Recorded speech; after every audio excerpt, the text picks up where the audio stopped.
कंठ पाहिजे, टाळ वाजवता आला पाहिजे असं नाही शास्त्राने सांगितलं ना ना ना. भागवत शास्त्र सांगतंय नाचो गावो पण प्रेम से गावो, प्रेम से गावो. भगवान प्रसन्न होतात माझ्या मायेवर. ते कशा करतात बघतो. भगवान श्रीकृष्ण परमात्मा अवतार घेतात, गोपी दर्शन करायच्या नंतर म्हणजे हे कृष्ण कन्हैया आमचं माखन खायला ये ना. भगवान श्रीकृष्ण मोठे झाले, अंगणामध्ये नाचत नाचत गोपीला सांगितलं गोपी आम्ही माखन खायला येतो. बघा माझ्या भगवान श्रीकृष्ण कन्हैया गोपीच्या घरी माखन खायला जायचे. भगवंताच्या घरी काय कमी होतं का? यशोदा मैया नंद बाबाच्या घरी 9 लाख गायी होत्या. किती?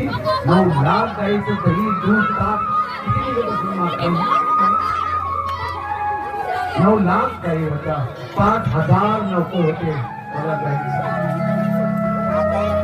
9 लाख. तरी भगवान श्रीकृष्ण परमात्मा गोपीच्या घरचं माखन खायचे. पण ते बी कसं विचारून नाही, चोरून.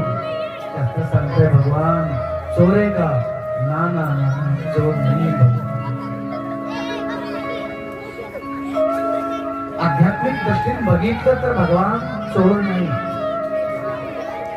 लौकिक दृष्टीने बघितलं तर भगवान चोर म्हटलं. आपण कहते जे चोरी करते भगवान, भगवान चोर आहे का? नाही. माझ्या चोरानं चोरी केली नाही हो तर चोर पुढं पळतो, पोलीस मागं पळतात. चोर पुढं पळतो, पोलीस मागं पळतात नाही हो. एका माणसाने विचारलं चोर कोण आहे? दोघं एका माणसाच्या पाठीमागं पळाला, चोर कोण आहे? कोण समजायचं? भगवान तसं नाही केले, पुढून जायचे. भगवान चोर पाठीमागून येऊन चोरी करत असतो, पण भगवान तसं नाही, समोरून जाऊन भगवान चोरी करायचे. चोर नाही. शास्त्र सांगतंय माखन चोर, माखन मन चोरायचा गोपीचा मन भगवान करा. बघा भगवंताची लीला कशी. मन चोरायचा, माखन चोरत होता भगवान, त्याचं मन चोरून घ्यायचा. गोपियो माझ्याकडे बघा, माझं दर्शन करा. हे गोपियो आप गोपी है ना, मेरा दर्शन कर लो. मी अवतार घेतला, दर्शन करा.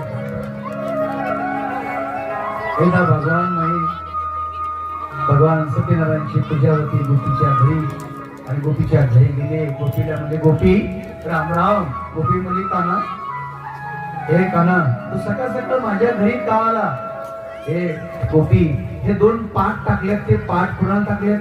ते म्हणले काना माझ्या घरी आज सत्यनारायणची पूजा आहे, ब्राह्मण देवता यायचे आणि त्यांना जेवू घालायचा, स्वयंपाक बनवायचा, नंतर तुला जेवण देते. हे गोपी ब्राह्मण बी मीच आहे, तुझा सत्यनारायण बी मीच आहे, देव बी मीच आहे, मला जेवायला दे. पकोडी दे मला, भजी दे,